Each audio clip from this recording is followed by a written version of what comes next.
mentioned that you can do 14 different activities at a given moment. So we all are very curious to know how can we achieve such prowess over both body and mind. Oh, whoever said this, I didn't say anything like that. Anyway, do you have a liver Yes, I do. functioning? Yes. Do you know how many levels of activity it's doing right now?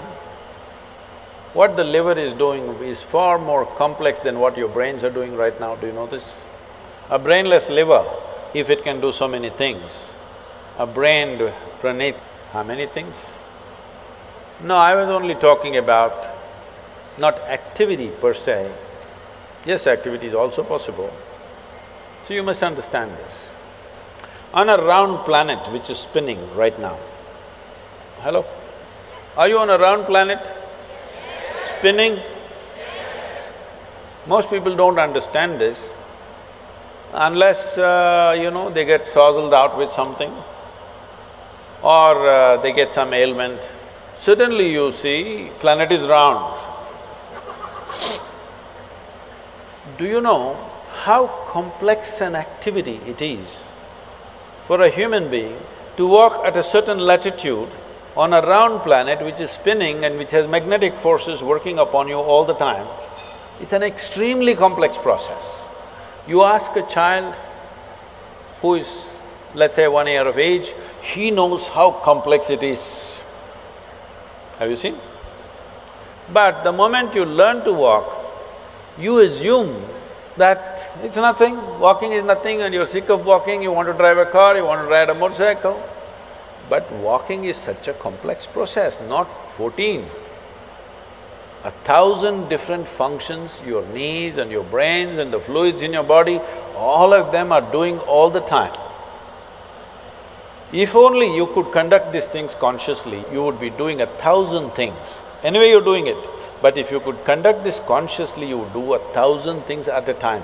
So I was only talking about different channels of mind, which you don't have to actually conduct, you just have to initiate and leave. It will go on. For you to think about your neighborhood girl, do you have to initiate action every time? No. Once you look at her, it just goes on by itself. Why? Because you're drawn to it. If you're drawn to 10 different things at the same time, mind is capable of creating 10 different channels and keep it running.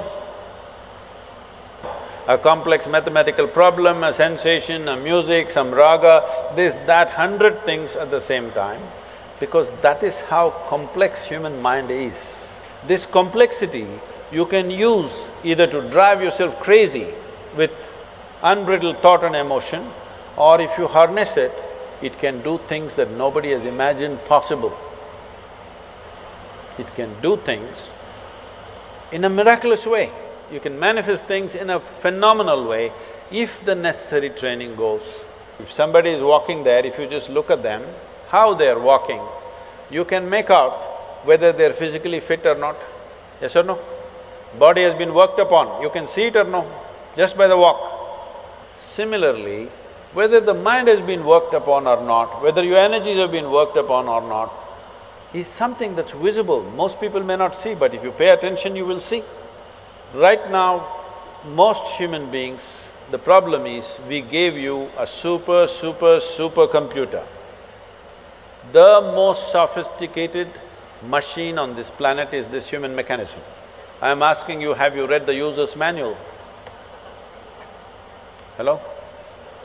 No. When you're going to read it? On the last day? When I see this ridiculous stuff, people reading Gita when people are dying, I say, you're reading the user's manual on the last day, what's the point?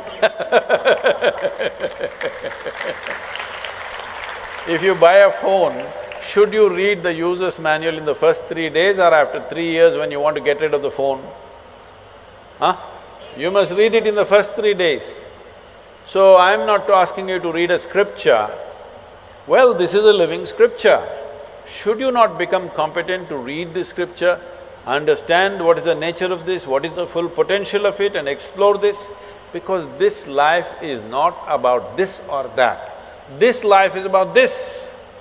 There is no choice about this. It is just that you can enslave this life to something else and think it's about that. But actually it's about this. Are you okay with this? You think right now your life is about education. No, your life is about this. You want this one educated, you want this one to do well, you want this one to experience love, you want this one to experience pleasure, you want this one to do all this. All the other things are only attendant things. This is the real thing, isn't it? So if this is the real thing, does this deserve some amount of attention? Some amount of attention means not standing in front of the mirror and attending to your skin endlessly. Should you not pay attention to every dimension of what this human being is made of? What makes this life tick? And how? If you understand what makes it tick, you can make it roar. If you make it roar, why 14 things? You can do many more.